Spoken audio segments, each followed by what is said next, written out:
Na mpenzi mtazamaji wa channel yetu, na kukaribisha tena kwenye habari zetu za sasa, ambapo leo hii kuna kisa ambacho kimetendeka katika shule ya St. Peter's Kakamega Boys, and it's very sad. It's not bringing any happiness. So leo hii hitilafu za umeme zimepatikana katika hiyo shule, ambapo some domes zimechomeka. And it's very sad because wazazi watachukuliaje ile jambo, starting from A to Z, and then wakati kama huu hakuna pesa. Unajua ni budget nyingine sasa tena kwa wazazi.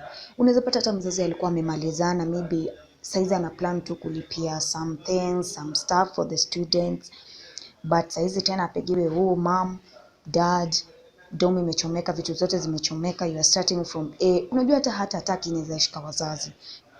So hili ni jambo ambalo actually likifikia wazazi halitakuwa jambo la furaha, litakuwa ni jambo la kuhuzunisha.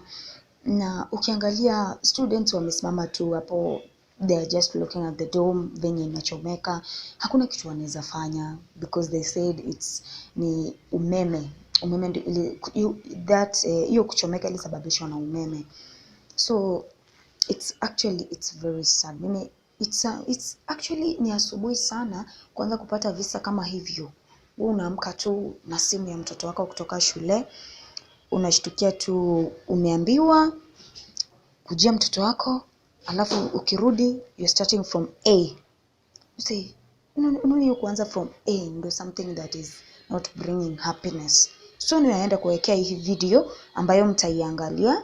Hapo ni chuma. Kuliko hapa. Nalala huko. Nalala hiyo ndo. Nani stima tu. Hivi message sauti. Mengine pesa hivi.